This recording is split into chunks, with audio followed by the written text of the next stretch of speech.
Hello, Clark brothers. So, commemorating your father, huh? It's been a year since he passed, and you want to hold him dear, and that makes perfect sense. However, your father loved to laugh, and commemorating him on the day that he passed may not be the best of ideas. You know, my father solved this problem for me because he died on April Fool's Day, which made it seem like his going was a joke and that maybe he'd come back. So I like that. That made me feel better. I suggest I give to you, April Fools, if you would like to take that date as an earlier day in the year to celebrate your father. Or even earlier, or later, depending on how you look at it, February 29th on a leap year. Because that way, whenever you commemorate him, he hasn't been gone that long. Whatever you do, add a laugh to it, because that's what he would like. At least that's what I think.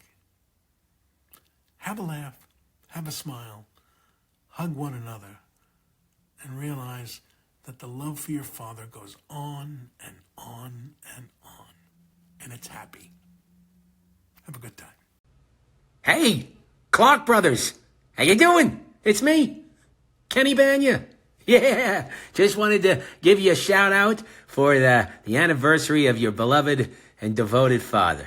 Yeah, oh man, he'd love this, huh? Yeah, it's too bad. If he were here, I think I'd tell him, hey, how about you have those Clark Bros do something, huh? Maybe they could take you out for a nice meal, huh? And listen, I don't know what his suits were like, but here's the good news.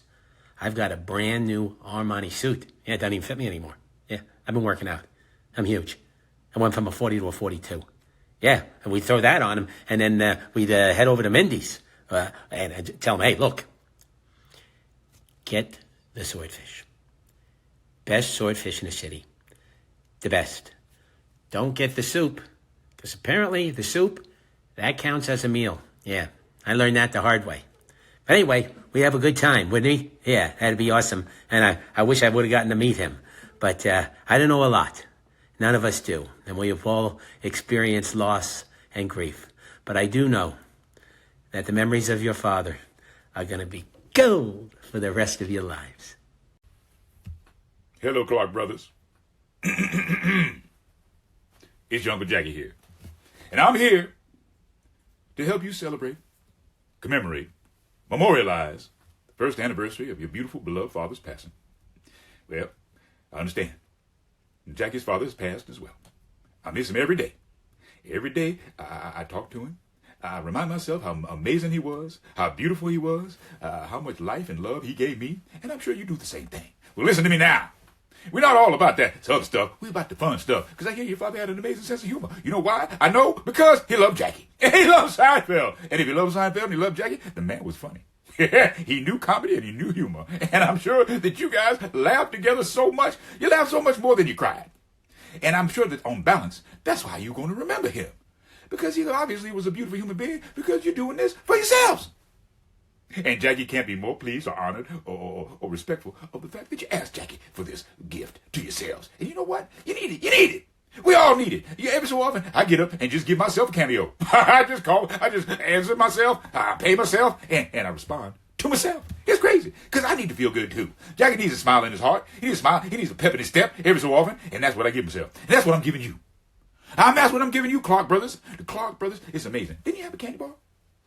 The Clark bar? Was that you? Because you were delicious. Outstanding. Scrumptious. Kind of like that old Henry candy bar with Sue and Mishki. That one was flouting society's convention. Wearing a bra on the outside? I don't know. You know, it sounds sexy, but it looked disgusting. I'm telling you right now, I had a case. They threw it away.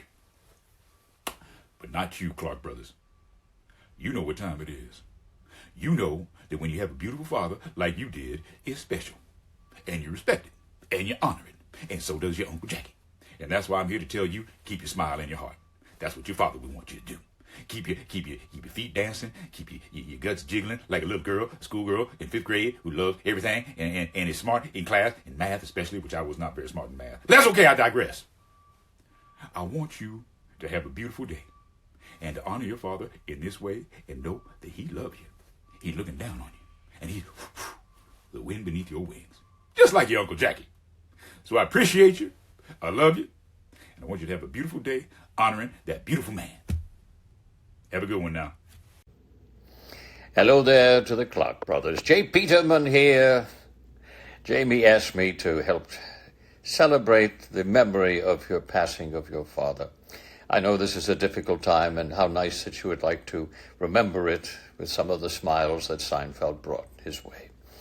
And so I would like to share with you, because of this momentous occasion, the greatest advice that I have ever been given, and it came at a time when I needed it the most. A time when my soul was tied into little tiny knots. I was on the back end of a 13-day Chianti binge. Demons were floating around in my head that weren't even mine. My neck felt like one gargantuan monkey fist.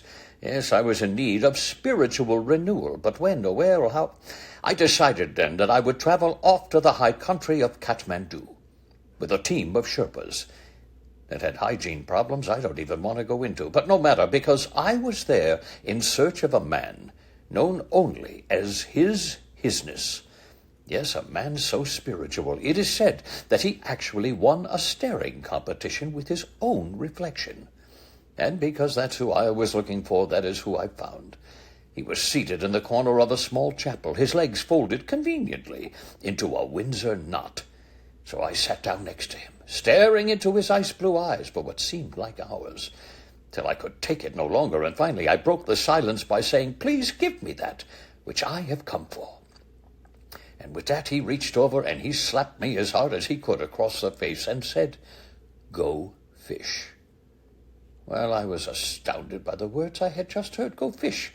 Was this the lesson my soul had been longing to hear? Go fish, the name of a children's card game. Or was I on the receiving end of the old Tibetan shim-sham? Well, I could not be certain, and so on my way out, I toilet-papered his pagoda. But his words have echoed thus in my mind ever since, and now any time that my soul is tied into little knots, I simply stop what I'm doing, put down my belongings, I smile gently to myself, and I go fish. Because you see, what he was trying to tell me was to stop worrying about the future and stop living in the past. The future will take care of itself. The past is but a faded memory and of no importance anymore, but learn instead to find 1,000 joys by living in the present moment. And why? Because that's where the fish are. So I share that with you in memory of your dad. Live in the eternally present. That's where the fish are. In his memory, God bless you all. Farewell. And in the words of J. Peterman, fare forward.